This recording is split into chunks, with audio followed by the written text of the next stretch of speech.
रामपुर गांव में पोपटलाल नाम का एक धनिक व्यापारी रहता था, जिसकी बीवी उषा बड़ी ही सुंदर थी। वो दिखने में थी तो सुंदर, लेकिन जुबान की बड़ी कड़वी थी। पोपटलाल के साथ उसके माता पिता भी रहते थे, जो अब बूढ़े हो चुके थे। वो अपने बेटे के साथ कुछ पल गुजारना चाहते थे, लेकिन पोपटलाल का पूरा ध्यान अपनी पत्नी की सेवा में ही लगा रहता था। वो हर दिन अपनी पत्नी के लिए कोई न कोई उपहार लाया करता। वाह, ये कितना सुंदर है। अजी, मैं आपसे कुछ मांगना चाहती हूँ। हाँ हाँ बोलो, गुलाम हाजिर है। बहुत दिन हुए कहीं घूमने नहीं गए, चलो ना हम दोनों कहीं घूम के आते हैं। उषा की ये बात पोपटलाल के माता पिता भी सुन लेते हैं। वो अपने बेटे के पास आकर बोलते हैं, बेटा, हम दोनों की भी ये बड़ी इच्छा है कि हम काशी घुमाए। बस हमारी ये एक इच्छा पूरी कर दो। हम इसके बाद तुमसे और कुछ भी नहीं मांगेंगे। अपने माँ पापा की ये बात सुनकर पोपटलाल मन ही मन में सोचने लगता है कि ये तो बड़ी अच्छी बात है। माँ और पापा की काशी की यात्रा भी हो जाएगी और इस बहाने हम भी काशी घुमाएंगे। वो दूसरे ही दिन अपने पूरे परिवार के साथ यात्रा के लिए निकल पड़ता है।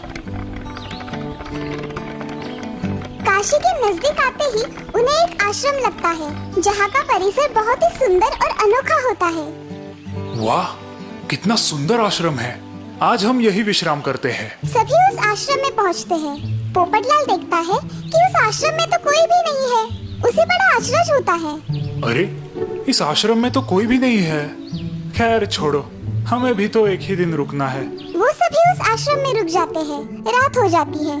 अजी, मेरे पैर बहुत दर्द कर रहे हैं, जरा मालिश करके दो ना। ओ, मेरी रानी के पैर दर्द कर रहे हैं, मैं अभी मालिश करता हूँ।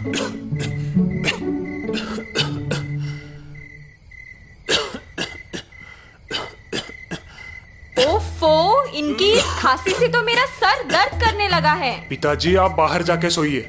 आपकी खांसी से उषा की नींद खराब हो रही है। हाँ बेटा, हम दोनों बाहर ही जाके सोते हैं। चलो नलिनी।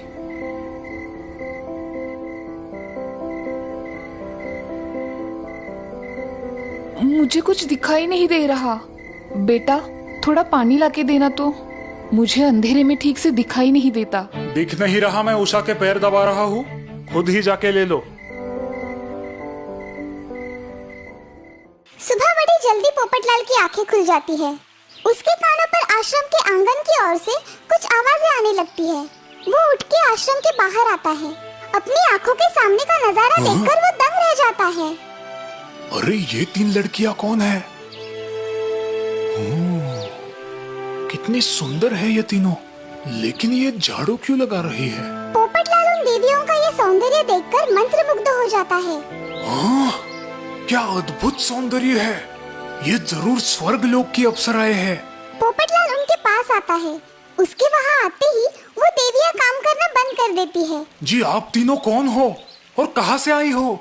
तुम्हें इससे मतलब? हम तुमसे बात नहीं करना चाहते। दिख नहीं रहा हम काम कर रहे हैं? अब जाओ यहाँ से। अरे, आप मुझ पे इतना गुस्सा क्यों हो रही है? मैंने आपका क्या बिगाड़ा है? हम तुम जैसे पापी से बात नहीं करना चाहते। पापी?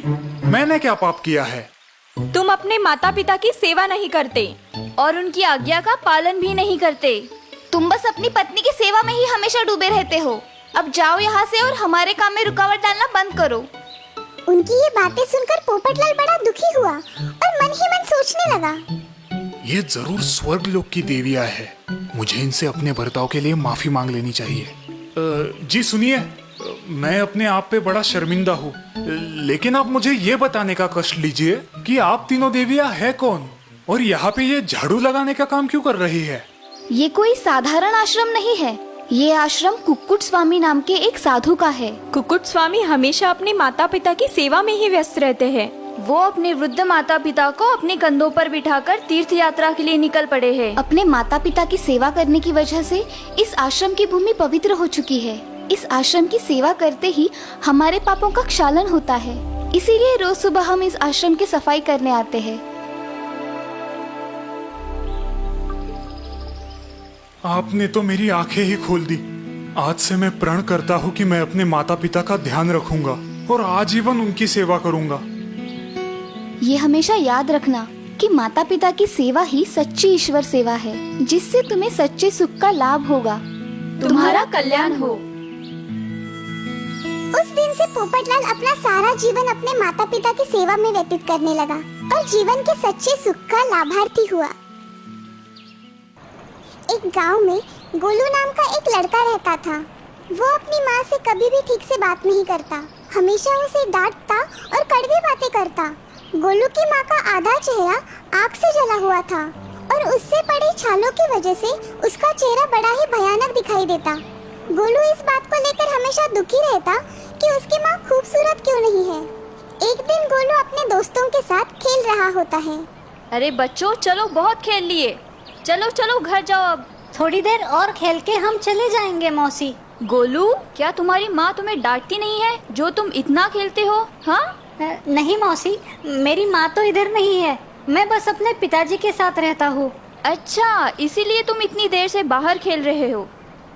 इतने में वहाँ पे गोलू की माँ आ जाती है।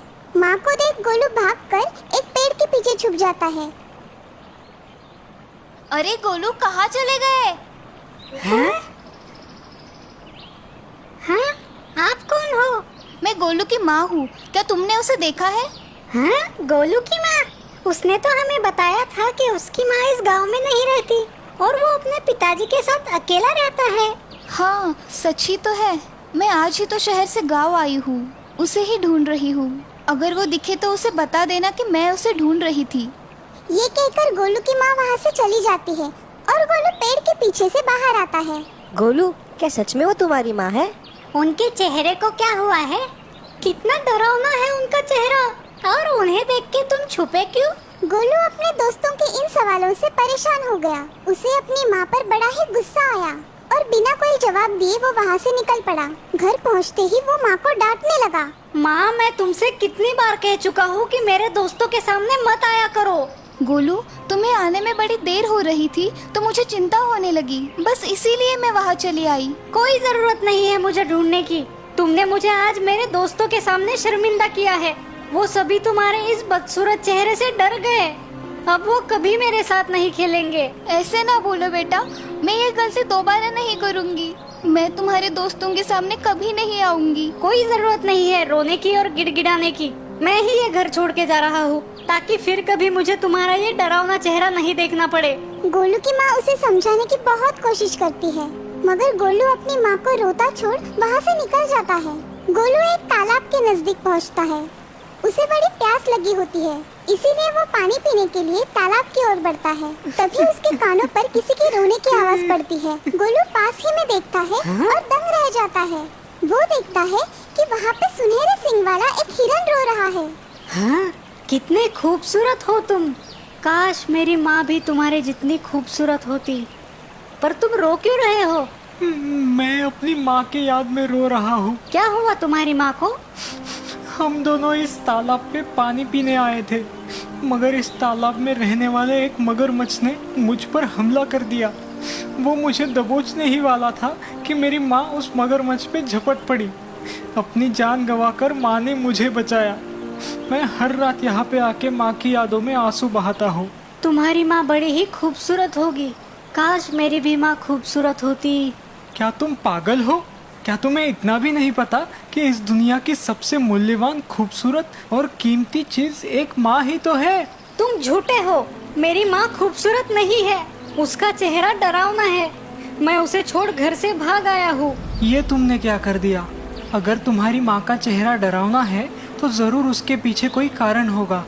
एक काम करो, तुम मेरे इस सुनहरे सिंग को अपने हाथों से पकड़ लो। इनमें जादुई शक्ति है जो तुम्हें अतीत में झांकने का मौका देगी और तुम्हें सच्चाई का पता लग जाएगा। क्या सच में? हिरन की बात मानकर गोलू उसके सींग पर हाथ रखता है और अपने माँ के बारे में सोचने लगता है। गोलू को अपना बचपन दिखाई देता है। वो अपनी माँ के गोद में सो रहा है और उसकी माँ उसे लोरी सुना रही है। गोलू की माँ का चेहरा बड़ा ही खूबसूरत और खुश लग रहा है। अचानक घर के बाहर जोर की हवा चलने लगती है। तेज हवा के चलते एक छोटा हादसा होता है और घर में आग लग जाती है। देखते देखते आग पूरे घर में फैल जाती है। जिस छत के नीचे छोटा गोलू सो रहा है वो छत भी आग के लपटों में आ जाती है। छत का जलता हुआ टुकड़ा गोलू पर गिरने लगता है। तभी अचानक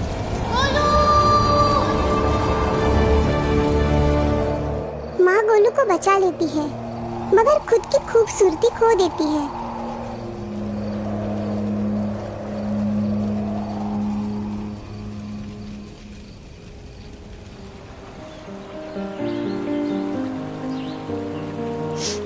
मैं गधा हूँ, बेवकूफ हूँ।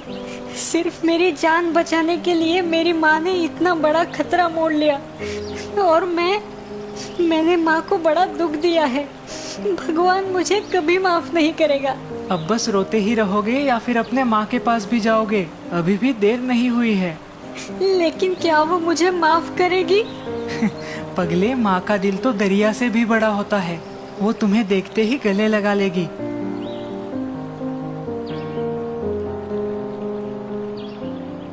माँ, मुझे माफ कर दो, मुझसे गलती हो गई। मैं तुम्हारी खूबसूरती को समझ ना पाया, मुझे माफ कर दो माँ।